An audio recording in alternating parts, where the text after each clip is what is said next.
Kabar tentang keberanian Abu Nawas membungkam para pendebat dari berbagai negeri kembali diuji. Kali ini, seorang pendeta besar bernama Bapak Gregorius datang dari wilayah utara dengan membawa misi besar, meruntuhkan logika keimanan penduduk Baghdad. Ia dikenal sebagai ahli retorika yang tajam dan tidak ragu menggunakan sindiran pedas dalam setiap argumennya. Matahari tepat di atas kepala ketika Bapak Gregorius berdiri di panggung besar alun-alun. Di hadapannya, ratusan orang berkumpul, termasuk Khalifah Harun al-Rashid yang duduk di tenda kehormatan. Abu Nawas, seperti biasa, duduk santai di barisan depan sambil memainkan tasbih kayunya. Gregorius memulai dengan suara yang menggelegar. "Wahai kaum muslimin, kalian selalu membanggakan bahwa agama kalian adalah agama tauhid, agama yang hanya menyembah satu Tuhan yang tak nampak. Kalian mengejek bangsa lain yang menyembah berhala. Tapi lihatlah diri kalian. Setiap hari, 5 kali sehari, kalian membungkuk dan bersujud menghadap sebuah kotak hitam besar berisi batu di tengah padang pasir bernama Ka'bah. Jika kalian bilang itu bukan menyembah batu, lalu kenapa kalian harus menghadap ke sana? Kenapa kalian mencium Hajar Aswad seolah itu benda suci? Bukankah itu berarti kalian pun penyembah berhala yang hanya mengganti patung kecil dengan bangunan batu yang lebih besar?" Suasana menjadi riuh. Pertanyaan ini adalah pertanyaan klasik yang sering digunakan untuk memojokkan umat Islam. Khalifah menatap Abu Nawas, memberi isyarat agar ia segera bertindak. Abu Nawas bangkit dari duduknya dengan tenang. Ia tidak langsung marah, malah ia tersenyum ramah kepada Gregorius. "Tuan pendeta yang terhormat," ujar Abu Nawas, "argumenmu sangat menarik. Kau bilang kami menyembah batu, karena kami menghadap ke arah batu itu. Namun sebelum aku menjawab, bolehkah aku bertanya satu hal kecil tentang caramu menunjukkan hormat?" "Silakan, Abu Nawas." "Aku siap menjawab apapun," tantang Gregorius. Abu Nawas mengeluarkan selembar kertas kosong dari sakunya. Ia mencium kertas itu, lalu meletakkannya di atas kepalanya dengan sangat hormat. "Tuan Gregorius, jika kau melihatku mencium kertas ini dan menaruhnya di kepalaku, apakah kau akan menyebutku sebagai penyembah kertas?" Gregorius tertawa. "Tentu tidak. Jika kertas itu adalah surat dari raja atau orang yang kau cintai, kau menghormati isinya, bukan fisiknya." "Tepat sekali," seru Abu Nawas. Ketika seorang pencinta menerima surat dari kekasihnya, ia mencium kertas itu, ia memeluknya, ia menangisinya. Apakah ia gila karena mencintai kayu yang dihancurkan menjadi bubur kertas? Tidak. Ia sedang menunjukkan kerinduan kepada sang pengirim surat. "Ka'bah bagi kami adalah surat dari Tuhan kami. Kami tidak menyembah batu atau bangunannya. Kami menyembah pemilik rumah tersebut. Ka'bah adalah titik temu yang diperintahkan oleh sang raja agar kami semua, dari seluruh penjuru dunia, punya satu arah yang sama saat menghadapnya." Gregorius masih belum puas. "Jika Tuhanmu ada di mana-mana, kenapa harus ada satu arah? Kenapa harus Ka'bah? Jika aku sujud menghadap pohon, apakah Tuhan tidak ada di sana?" Abu Nawas menunjuk ke arah matahari yang bersinar terik. "Tuan, cahaya matahari ada di seluruh permukaan bumi ini. Namun, jika kau ingin membakar selembar daun dengan cahaya itu, kau butuh sebuah lensa, kaca pembesar, untuk mengumpulkan seluruh cahaya itu ke satu titik fokus. Tanpa titik fokus, cahaya itu hanya membuatmu hangat, tapi tidak bisa menciptakan api. Ka'bah adalah titik fokus hati kami. Agar jutaan manusia tidak sujud ke arah yang berantakan sehingga terlihat seperti kekacauan, Tuhan memberikan satu titik fokus agar kami bersatu dalam keteraturan. Kami menghadap Ka'bah bukan karena Tuhan berada di dalam kotak itu, tapi karena Tuhan ingin kami memiliki kedisiplinan dan persatuan." Gregorius terdiam sejenak, namun ia mencoba mencari celah lain. "Tapi kalian mencium batu hitam, Hajar Aswad, itu jelas-jelas pengagungan terhadap benda." Abu Nawas kembali tersenyum. "Tuan, jika aku mencium lantai istana karena aku bersyukur diterima oleh raja, apakah lantai itu yang aku sembah? Tentu tidak. Aku menciumnya sebagai tanda penghormatan di pintu masuk." Lalu Abu Nawas memberikan satu argumen pemungkas yang membuat Gregorius tersentak. "Dan satu hal lagi, Tuan Pendeta, jika kami menyembah Ka'bah, maka kami tidak akan pernah berani menginjaknya. Tapi faktanya, setiap waktu sholat, seorang muadzin naik ke atas atap Ka'bah untuk mengumandangkan adzan. Bisakah kau bayangkan seorang penyembah berhala menginjak-injak kepala berhalanya sendiri? Tidak mungkin. Kami naik atasnya karena Ka'bah hanyalah sarana, bukan tujuan sembahan kami." Mendengar jawaban Abu Nawas tentang muazin yang menginjak atap Ka'bah, Bapak Gregorius tertegun sejenak. Namun, sebagai seorang ahli retorika, ia segera menyusun serangan baru. Ia merasa bahwa penggunaan simbol fisik adalah kelemahan bagi agama yang mengaku paling murni dalam ketauhidan. Gregorius melangkah maju, sorot matanya tajam menatap Abu Nawas. Jawabanmu cerdik, Abu Nawas. Tapi bukankah itu justru membuktikan bahwa Ka'bah tidak penting? Jika kalian menyembah pemilik rumah dan bukan rumahnya, mengapa kalian harus bersusah payah melakukan perjalanan ribuan mil melintasi padang pasir hanya untuk mengelilingi sebuah bangunan batu? Bukankah Tuhan itu maha ruhani? Jika Dia ada di mana-mana, seharusnya kalian cukup menyembah di dalam hati. Menetapkan satu lokasi fisik untuk Tuhan yang tidak terbatas ruang adalah sebuah kontradiksi. Mengapa Tuhanmu membutuhkan simbol fisik jika Dia bisa disembah di mana saja? Abu Nawas tidak langsung menjawab dengan ayat-ayat yang berat. Ia justru memanggil seorang pemuda di kerumunan yang kabarnya sedang patah hati karena ditinggal tunangannya. Wahai pemuda, panggil Abu Nawas. Aku dengar kau sangat merindukan gadismu yang berada di kota seberang. Apa yang kau lakukan saat merindukannya? Pemuda itu menjawab dengan malu-malu. Aku sering memandangi dan mencium sapu tangan pemberiannya, Tuan Abu Nawas. Abu Nawas menoleh kepada Gregorius dengan senyum kemenangan. Tuan Pendeta, lihatlah pemuda ini. Secara logika, sapu tangan itu hanyalah kain perca. Tidak ada nyawanya, tidak bisa bicara, dan tidak bisa membalas cintanya. Jika cinta pemuda ini adalah cinta ruhani yang murni, mengapa dia butuh kain itu? Mengapa dia tidak cukup membayangkan wajah kekasihnya di dalam hati saja? Gregorius menyela. Itu karena manusia memiliki keterbatasan fisik. Kita butuh pengingat. Abu Nawas menjentikan jarinya. Itulah jawabanmu sendiri, Tuan. Manusia adalah makhluk yang memiliki jasad dan ruh. Kita bukan malaikat yang hanya punya ruh.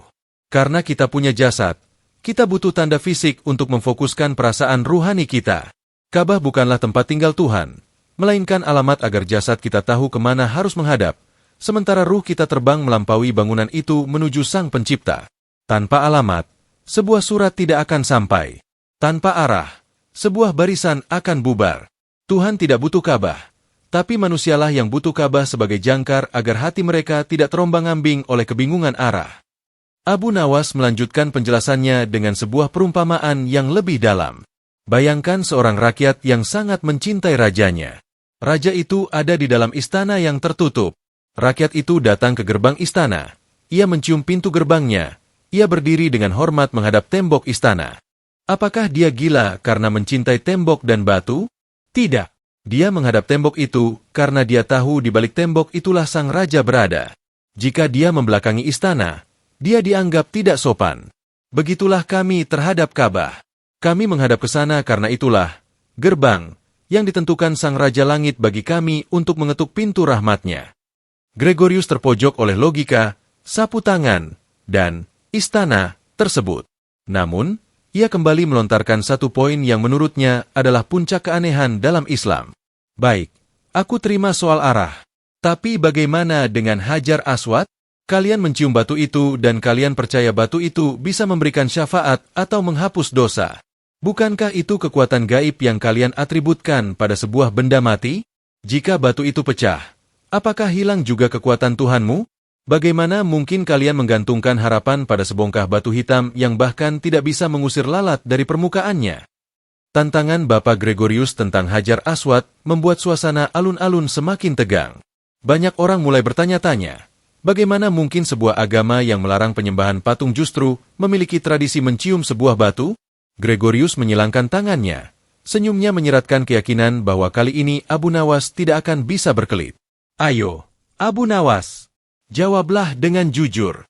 Kalian berdesakan, menangis, bahkan ada yang terluka hanya demi menyentuh dan mencium Hajar Aswad. Kalian menyebutnya batu dari surga. Jika itu bukan bentuk pengkultusan terhadap benda mati, lalu apa? Bukankah itu berarti kalian percaya batu itu punya kekuatan gaib? Jika batu itu hanya sekadar hiasan, mengapa kalian memperlakukannya seperti sesuatu yang suci? Abu Nawas memperhatikan jemari Bapak Gregorius. Di sana melingkar sebuah cincin perak tua dengan ukiran yang sangat halus. Abu Nawas mendekat dan bertanya dengan nada ingin tahu. Tuan Pendeta, kulihat kau mengenakan cincin yang sangat indah.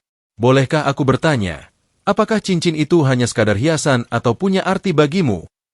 Gregorius menjawab dengan bangga, ini adalah cincin warisan dari guruku, pendeta agung yang mendidikku. Setiap kali aku merasa ragu, aku memandangi cincin ini dan menciumnya untuk mengingat nasihat-nasihatnya. Abu Nawas tersenyum lebar. Wah, berarti kau adalah seorang penyembah perak. Gregorius tersentak. Tentu saja tidak. Aku tidak menyembah peraknya. Aku menciumnya karena cincin ini adalah pengikat kenangan antara aku dan guruku. Nah, seru Abu Nawas sambil menunjuk langit. Itulah jawaban bagi Hajar Aswad. Kami mencium batu itu bukan karena kami menganggap batu itu adalah Tuhan atau anak Tuhan. Kami menciumnya karena Nabi kami, Muhammad, pernah menciumnya. Mencium Hajar Aswad adalah ciuman kesetiaan, bukan ciuman penyembahan. Kami melakukannya untuk mengikuti jejak kekasih kami, Sang Nabi. Sebagaimana kau mencium cincin gurumu untuk mengingat ajarannya, kami mencium batu itu untuk mengikat janji bahwa kami akan tetap berada di jalan yang diajarkan Nabi kami. Abu Nawas kemudian mengambil sebuah batu kecil dari jalanan dan memegangnya. Tuan Gregorius, ketahuilah salah satu sahabat besar kami, Umar bin Khattab, pernah berdiri di depan Hajar Aswad dan berkata, aku tahu kau hanyalah batu yang tidak bisa memberi manfaat atau mudarat. Jika aku tidak melihat Rasulullah menciummu, aku tidak akan menciummu. Kalimat itu adalah bukti telak bahwa Islam tidak pernah mendewakan benda. Hajar Aswad adalah buku tamu di rumah Tuhan. Ia adalah saksi bisu. Sebagaimana seseorang mencium bendera negaranya bukan karena dia menyembah kain, tapi karena dia mencintai tanah airnya. Hajar Aswad adalah simbol titik awal perjanjian antara hamba dan Sang Pencipta. Gregorius terdiam, merasa argumennya tentang berhala batu telah dipatahkan oleh analogi, cincin guru, dan bendera. Namun, ia masih memiliki satu peluru terakhir yang sangat filosofis. Baiklah, Abu Nawas, kau pandai menjelaskan simbol. Tapi katakan padaku, mengapa kalian begitu anti dengan patung atau gambar? Jika Ka'bah bisa menjadi arah, dan Hajar Aswad bisa menjadi pengingat, mengapa kalian melarang gambar Tuhan? Bukankah manusia lebih mudah mencintai sesuatu yang bisa mereka lihat wajahnya? Tantangan Bapak Gregorius kali ini menyentuh sisi psikologis manusia. Sebagai seorang pengkhotbah, ia tahu bahwa manusia adalah makhluk visual yang cenderung lebih mudah mengasihi apa yang bisa dilihat oleh matanya. Baginya, ketiadaan gambar atau patung Tuhan dalam Islam membuat agama ini terasa dingin dan terlalu abstrak.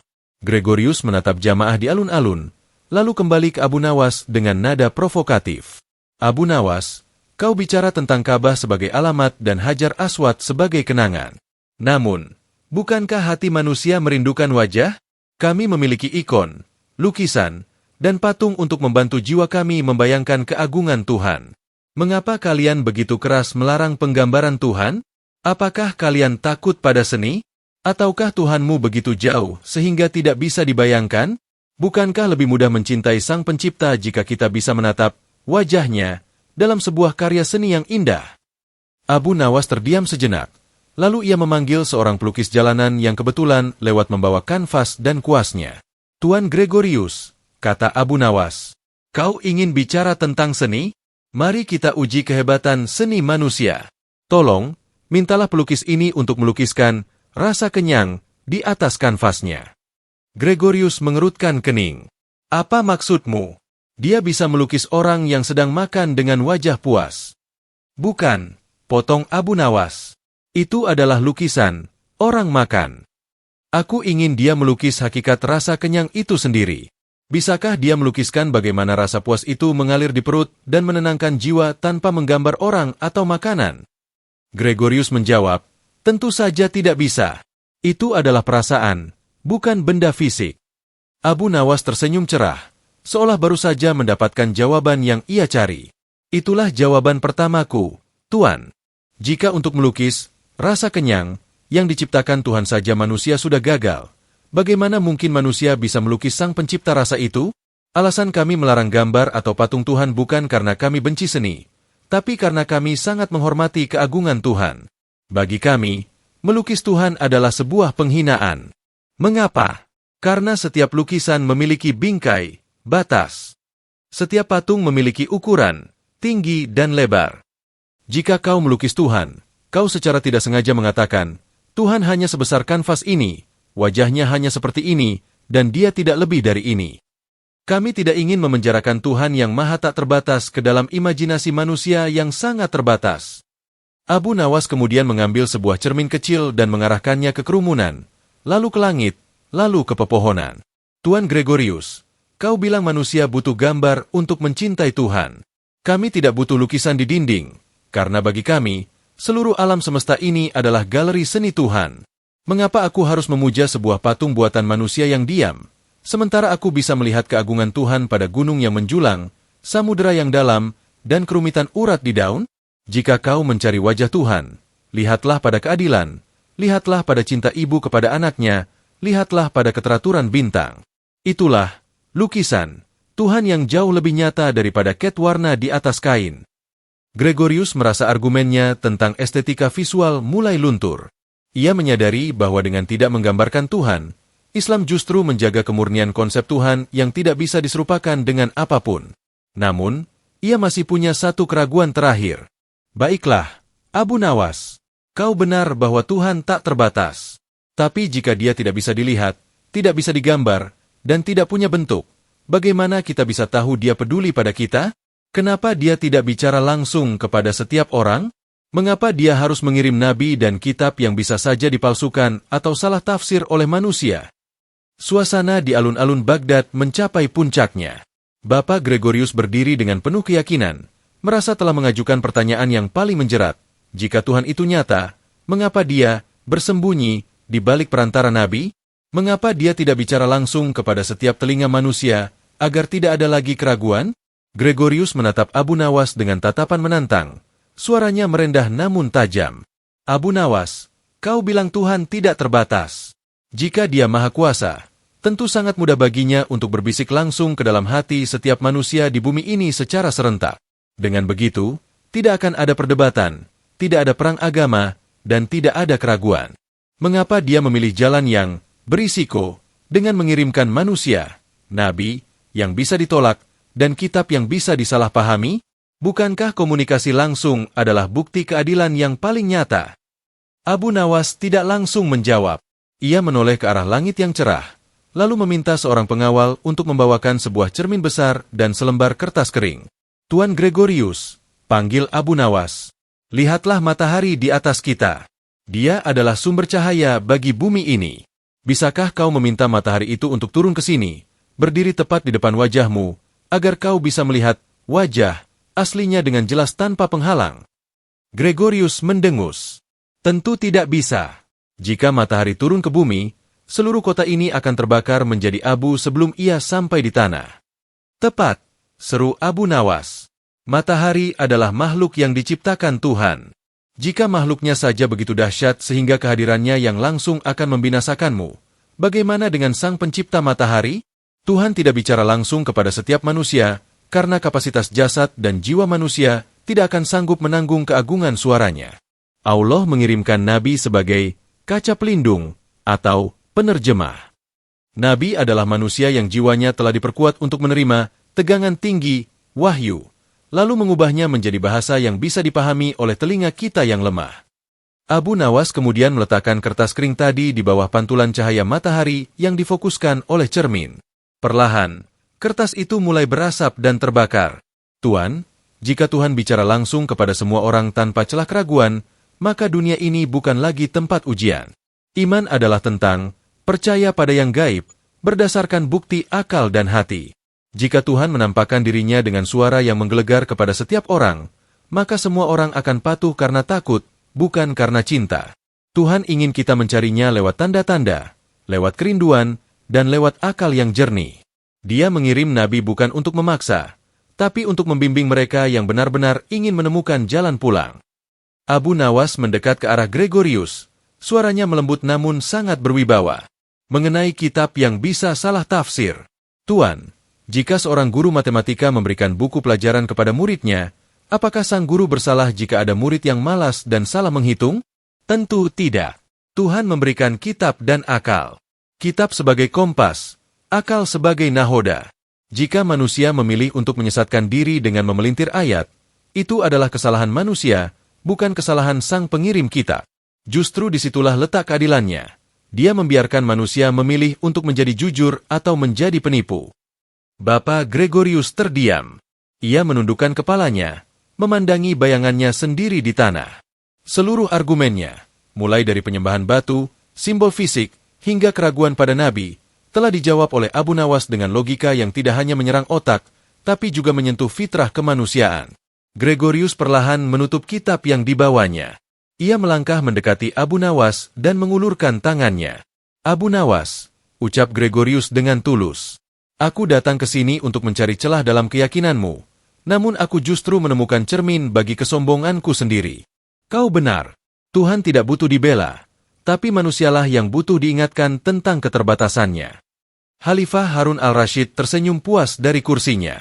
Rakyat Baghdad bersorak, bukan karena kemenangan atas agama lain, tapi karena mereka baru saja menyaksikan bahwa kebenaran tidak perlu disampaikan dengan kekerasan, melainkan dengan kebijaksanaan yang membumi. Abu Nawas hanya membungkuk hormat, lalu ia berjalan menjauh dari kerumunan, kembali ke kedai kopi kecilnya untuk memesan secangkir teh. Baginya, debat ini hanyalah cara lain untuk bersyukur atas akal yang diberikan Tuhan. Setelah perdebatan tentang wahyu dan kenabian berakhir, suasana di Baghdad tidak lantas mendingin. Bapak Gregorius masih tinggal di kota itu, merenungkan setiap kata Abu Nawas.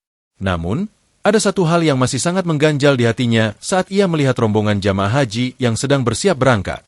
Ia melihat mereka berlatih manasik, berputar-putar, berlari kecil, dan melempar batu. Bagi Gregorius, jika Ka'bah adalah arah, itu masuk akal.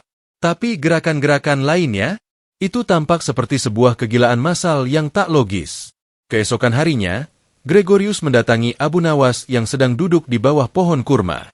Ia langsung melontarkan keheranannya.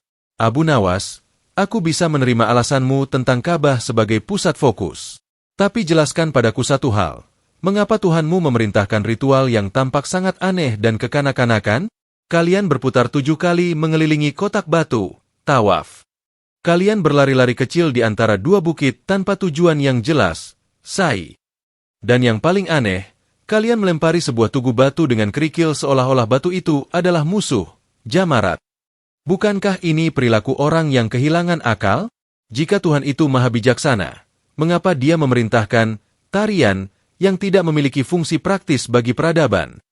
Abu Nawas mendengarkan dengan seksama. Lalu ia mengajak Gregorius berjalan menuju sebuah barak militer di dekat istana. Di sana, para prajurit sedang berlatih. Mereka berbaris, menghentakkan kaki ke tanah dengan keras, berbelok ke kiri dan ke kanan secara serentak hanya karena mendengar tiupan peluit dari komandannya.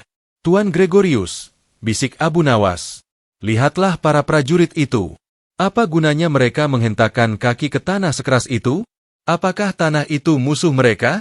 Dan apa gunanya mereka berputar-putar di lapangan itu seharian padahal mereka tidak sedang menuju kemanapun?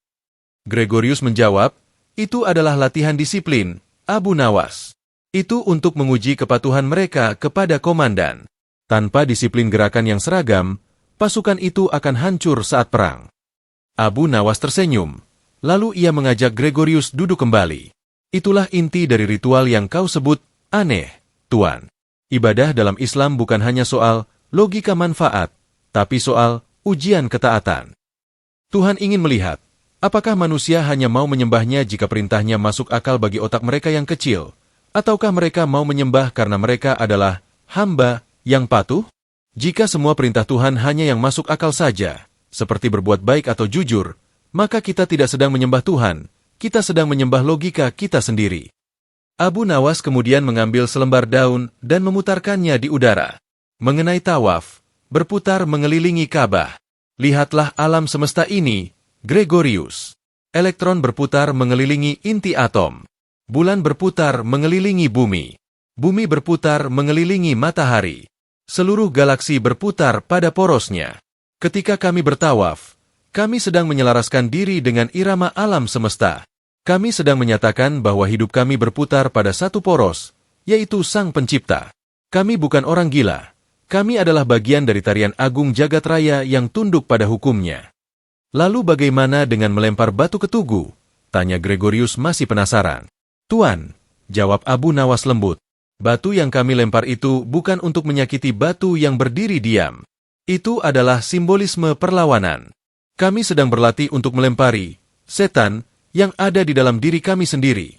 Rasa sombong, rasa kikir, dan hawa nafsu. Manusia butuh tindakan fisik untuk menguatkan mentalnya. Dengan melempar batu secara fisik, hati kami dipaksa berikrar bahwa kami membuang jauh-jauh segala bisukan jahat. Itu adalah psikologi tingkat tinggi yang dibungkus dalam ritual sederhana agar bisa dilakukan oleh semua orang, dari orang paling jenius hingga orang paling awam. Gregorius mengangguk perlahan. Penjelasan tentang ketaatan dan harmoni alam semesta itu membuatnya sadar bahwa ibadah bukan sekadar olahraga fisik, melainkan latihan jiwa. Namun, ia kembali melirik seorang pengemis cacat yang duduk di pinggir jalan, lalu beralih menatap kemewahan istana. Argumenmu indah, Abu Nawas. Tapi jika Tuhanmu begitu ditaati dan alam semesta begitu harmonis, mengapa hidup ini begitu kacau dan tidak adil? Mengapa Tuhanmu membiarkan satu orang lahir kaya dan sehat, sementara yang lain lahir miskin dan cacat? Di mana letak keadilan Sang Pencipta yang kau banggakan itu?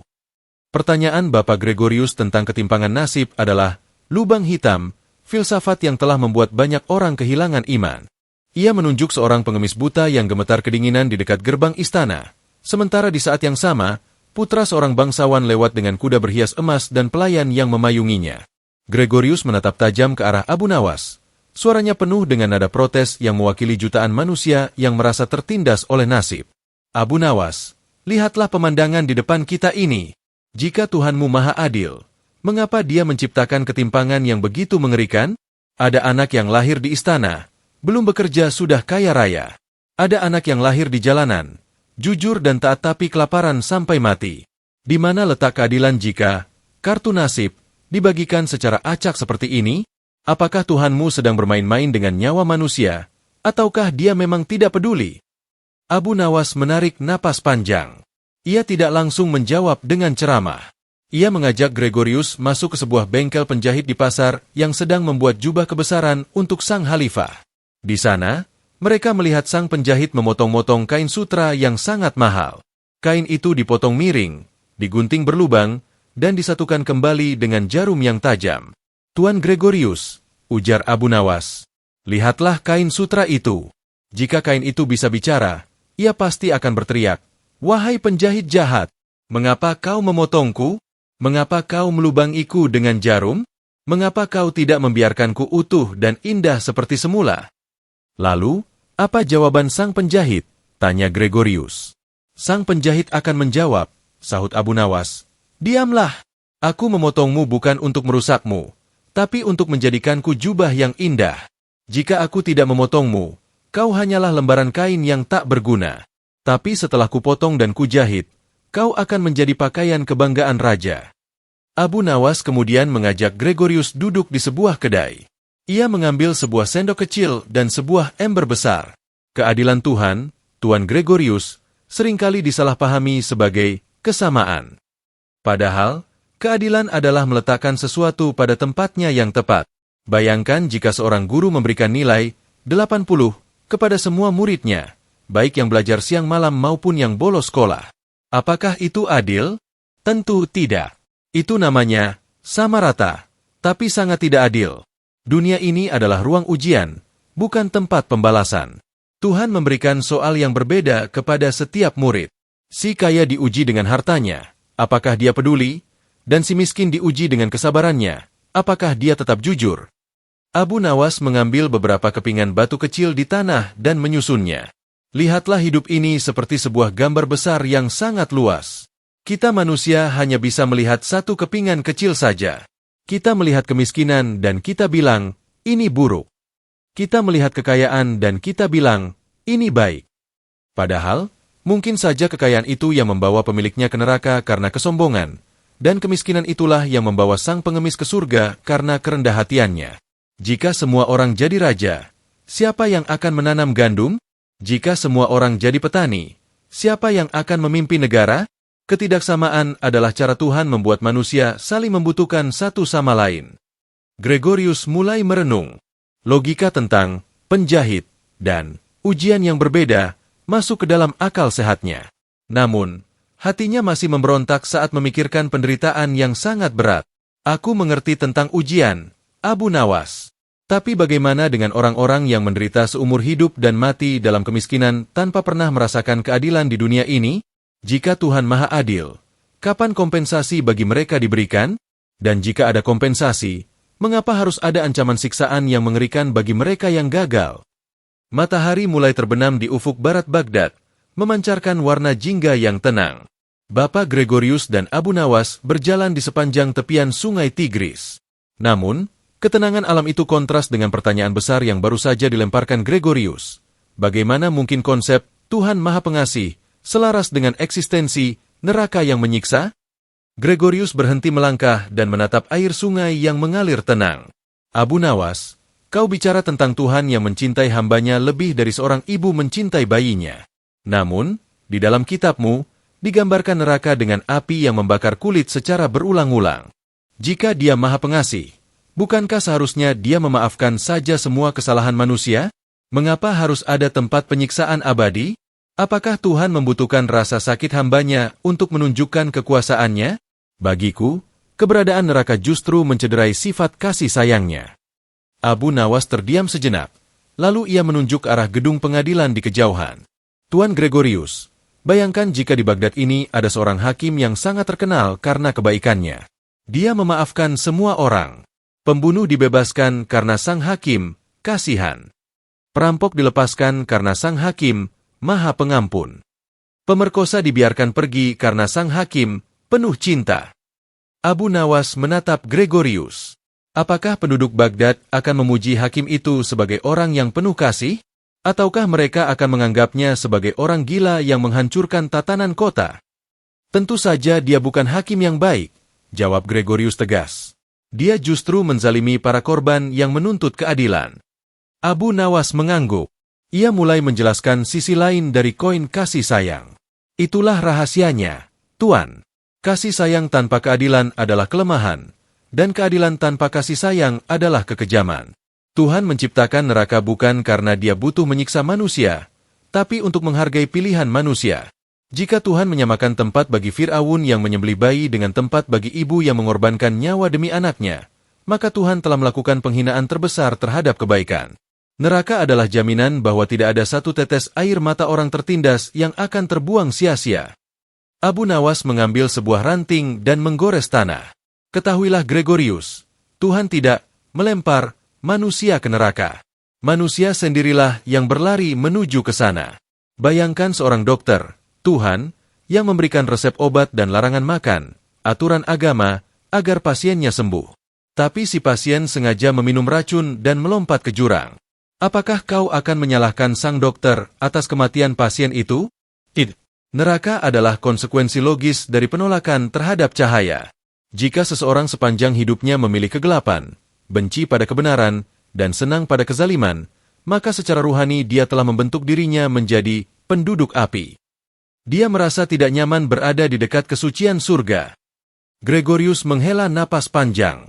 Logika bahwa neraka adalah cara Tuhan menghargai keadilan mulai meresap ke dalam pikirannya.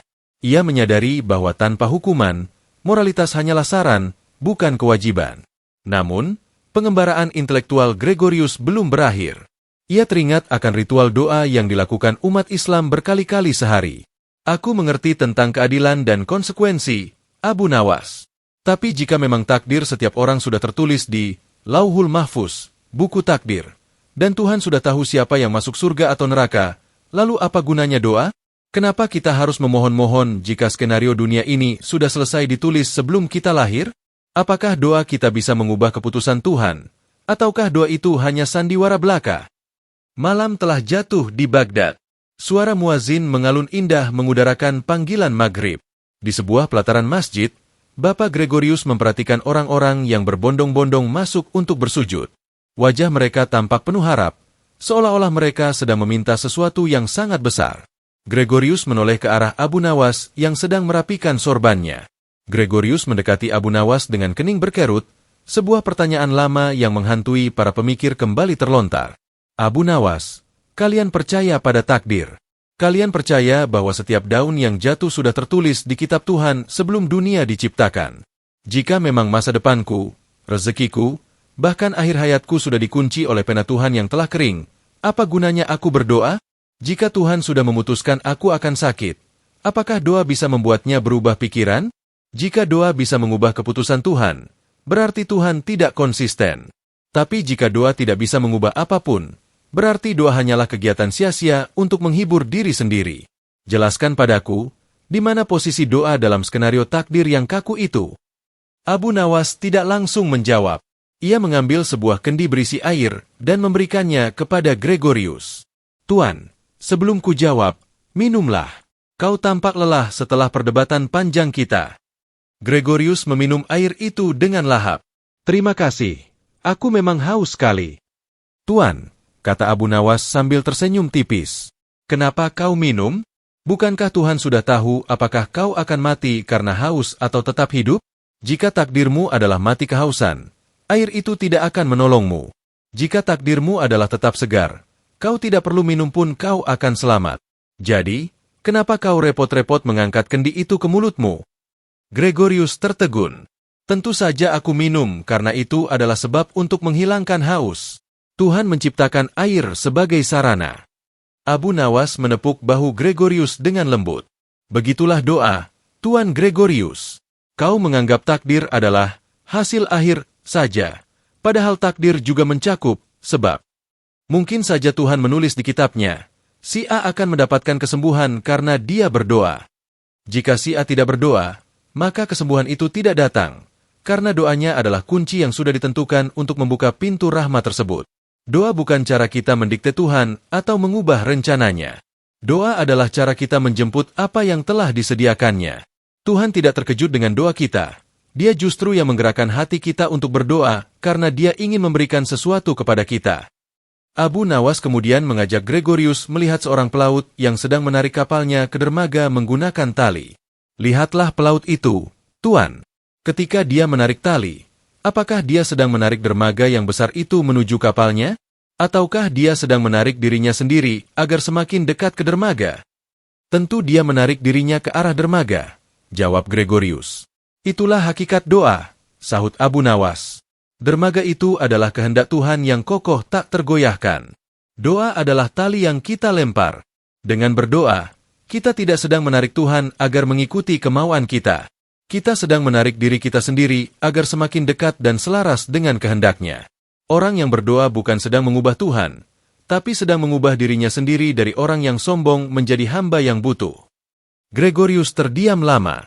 Penjelasan tentang doa sebagai sebab dan tali kapal meruntuhkan tembok keraguan yang selama ini membuatnya merasa doa adalah sebuah paradoks. Ia mulai merasakan bahwa hubungan antara hamba dan pencipta bukan seperti robot dengan pembuatnya, melainkan seperti kekasih yang selalu ingin menyapa. Namun, Gregorius menatap langit malam Baghdad yang penuh bintang. Matanya berkaca-kaca. Abu Nawas, aku telah mengerti semua logikamu. Dari batu Ka'bah hingga takdir doa. Tapi ada satu hal yang tidak bisa diselesaikan oleh otakku. Hatiku masih merasa kosong. Aku tahu Tuhan itu ada, tapi aku belum merasakan hadirnya. Bagaimana caranya agar aku benar-benar bisa melihat cahaya itu? Bukan hanya membicarakannya. Malam telah mencapai puncaknya. Kota Baghdad yang riuh kini senyap, hanya menyisakan suara jangkrik dan aliran sungai Tigris yang tenang. Di bawah naungan kubah langit yang bertabur bintang, Abu Nawas mengajak Bapak Gregorius ke sebuah bukit kecil di pinggiran kota. Di sana, tidak ada perdebatan, tidak ada kerumunan, dan tidak ada lagi suara keras yang saling beradu argumen. Gregorius duduk di atas sebuah batu besar, menatap cakrawala dengan pandangan kosong. Abu Nawas, bisiknya dengan suara gemetar. Otakku sudah penuh dengan jawabanmu. Logikamu sempurna. Kau telah meruntuhkan semua keraguanku. Tapi mengapa di sini, di dalam dadaku, masih ada rasa haus yang tak terobati? Aku tahu Tuhan itu satu. Aku tahu Dia Maha Adil. Tapi aku merasa seperti orang yang membaca buku resep tanpa pernah mencicipi masakannya. Bagaimana aku bisa mengetahui tanpa hanya berpikir? Abu Nawas duduk di tanah, bersila dengan tenang. Ia mengambil sepotong kecil garam dari kantong perbekalannya dan memberikannya kepada Gregorius. Tuan Gregorius, bisakah kau jelaskan kepadaku bagaimana rasa asin itu? Gunakan seluruh ilmumu. Gunakan ribuan kata, jelaskan struktur kimianya, jelaskan warnanya. Bisakah kau membuatku merasakan asin hanya dengan kata-katamu? Gregorius menggeleng. Tidak mungkin. Kau harus mencicipinya sendiri. Begitulah Tuhan, sahut Abu Nawas lembut. Selama 9 episode kita hanya membicarakan resep tentang Tuhan. Kita berdebat tentang dapurnya, tentang aturannya, dan tentang rumahnya. Tapi kau belum pernah mencicipinya. Pengetahuan adalah lilin, tapi iman adalah matahari. Lilin hanya cukup untuk menunjukkan di mana letak pintu, namun ia tidak bisa menerangi seluruh dunia. Untuk melihat matahari, kau tidak butuh lilin lagi, kau hanya perlu membuka mata. Bagaimana cara membuka mata itu? Tanya Gregorius dengan air mata yang mulai mengalir. Letakkan semua, gelar MU, Gregorius, jawab Abu Nawas. Malam ini, jangan menjadi seorang pendeta besar. Jangan menjadi ahli filsafat. Jangan menjadi pembela agama. Jadilah seorang manusia yang tersesat. Ketahuilah, penghalang terbesar antara manusia dan Tuhan bukanlah dosa-dosanya, melainkan egonya. Kau terlalu sibuk ingin menang dalam debat, sehingga kau lupa untuk kalah di hadapan penciptamu. Tuhan hanya akan masuk ke dalam hati yang kosong. Jika hatimu masih penuh dengan aku yang pintar atau aku yang benar, maka tidak ada ruang bagi cahayanya. Di bawah sinar rembulan, Abu Nawas kemudian berdiri dan melakukan satu gerakan yang paling sederhana namun paling dalam. Ia bersujud di atas tanah. Gregorius, suara Abu Nawas terdengar di antara keheningan. Sujud adalah saat di mana titik tertinggi manusia, kepala, bertemu dengan titik terendah, tanah. Itulah saat di mana kau mengakui bahwa kau adalah tiada, dan dia adalah segalanya. Jangan gunakan kata-kata yang rumit. Cukup katakan, wahai penciptaku, aku tidak tahu apa-apa, maka ajarkanlah aku. Aku tidak punya apa-apa, maka berilah aku. Mintalah dengan hati seorang fakir, bukan dengan otak seorang sarjana. Perlahan, Gregorius turun dari batunya. Ia melepaskan jubah mewarnya, lalu ia jatuh berlutut. Untuk pertama kalinya dalam hidupnya, ia tidak menyusun argumen. Ia hanya memejamkan mata dan meletakkan dahinya di atas debu bumi Baghdad. Saat fajar menyingsing, subuh, Gregorius bangkit dari sujudnya. Wajahnya tidak lagi tegang. Matanya yang merah karena menangis kini memancarkan ketenangan yang luar biasa. Ia menatap Abu Nawas, bukan lagi sebagai lawan debat, melainkan sebagai saudara. Aku merasakannya, Abu Nawas, bisik Gregorius. Aku tidak lagi mencari alasan mengapa aku harus percaya. Karena sekarang, aku tidak bisa lagi melihat dunia ini tanpa melihatnya di mana-mana. Gregorius memutuskan untuk tidak kembali ke negerinya sebagai pendebat. Ia memilih tinggal di sebuah gubuk kecil, menghabiskan sisa hidupnya dalam kesederhanaan, belajar tentang cinta dan pengabdian. Ia sering terlihat duduk bersama Abu Nawas, bukan untuk berdebat, melainkan untuk bersama-sama mensyukuri nikmat Tuhan yang melampaui segala kata. Kisah debat besar ini pun melegenda di seantero Baghdad. Khalifah Harun al-Rashid pun belajar satu hal penting, bahwa kebenaran sejati tidak ditemukan di ujung lidah yang tajam, melainkan di dalam hati yang tunduk dengan tulus.